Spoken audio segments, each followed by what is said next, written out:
Review of biker. సరే, ఇంతకీ story ఏంటి? ఒక బైకర్ ఎలా గెలిచాడు అన్నదే స్టోరీ. ఎంత పెద్ద గురువు ఉన్నా నేర్చుకోవాలనే తపన లేని శిష్యుడు ఉంటే ఎంత పెద్ద గురువు అయినా జీరోనే. నేర్చుకోవాలనే తపన ఉండి నేర్పించే గురువు లేకపోతే ఎంత నేర్చుకోవాలని చూసినా శిశువు జీరోనే. అదే ఒక మంచి గురువు మంచి శిశువు కలిస్తే ఇద్దరు హీరోసే. సరే, మూవీలో మైనస్ ఆర్ లాజిక్స్ గురించి మాట్లాడుకుందాం. హీరో సినిమా చూస్తే వాళ్ళ నాన్న వచ్చి ఆ చీకటి గదిలో ఎవరో రాసిన కథకు నువ్వు అలవాటు పడితే నీవు రాయవలసిన కథ మర్చిపోతావు అంటాడు.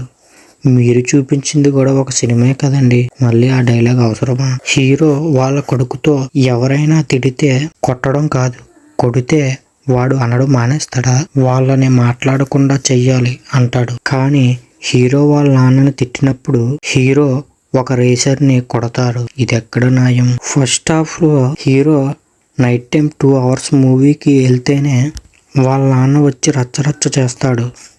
సెకండ్ హాఫ్ లో చాలా టైం హీరోనితోనే ఉంటాడు. అది వాళ్ళ నాన్న తెలుసుకోలేకపోయాడా?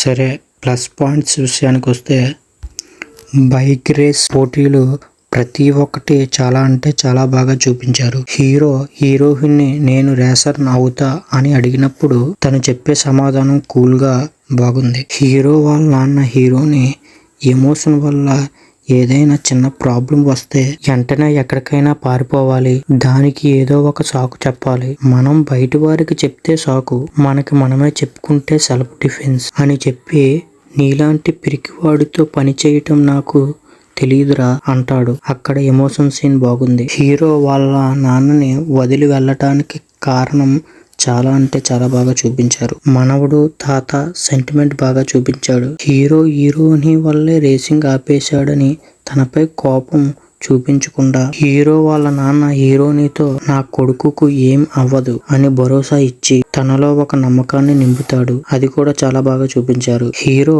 వాళ్ళ నాన్నతో మళ్ళీ ట్రాక్ మీదకి వెళ్ళటానికి భయం వేస్తుంది అని చెప్పినప్పుడు భయపడటం తప్పు కాదు, కానీ ఆ భయానికి లొంగిపోవడం తప్పు. పిరికితనం కన్నా భయం పోరాడటం నేర్పిస్తుంది. భయం అన్నది ఆగిపోవడానికి అదే కారణం, పోరాడటానికి అదే ఆయుధం అని ఒక డైలాగ్ చెప్తాడు. సూపర్ గా ఉంటుంది. ఎవరైనా ఏమైనా అన్నా కొట్టడం ఇంపార్టెంట్ కాదు, మనం గెలిచి ఇంకోసారి వారు మాట్లాడకుండా చెయ్యాలి. ఈ డైలాగ్ కూడా బాగుంది. సరే, బీజిఎం విషయానికి వస్తే బీజిఎం అయితే బాగుంది గాయ్స్. హీరోని చిన్నప్పుడు ఆటోగ్రాఫ్ అడిగిన పిల్లవాడు పెద్దయ్యాక సెకండ్ ఆటోగ్రాఫ్ అడిగిన తర్వాత ఒక బీజిఎం వస్తుంది, మామూలుగా ఉండదు, సూపర్ గా ఉంది గాయ్స్. సాంగ్స్ మ్యూజిక్ విషయానికి వస్తే అంతేం అనిపించలేదు. ఫైనల్ గా మూవీ నాకైతే నచ్చింది గాయ్స్. నేను ఈ మూవీకి ఇచ్చే రేటింగ్ 3.0.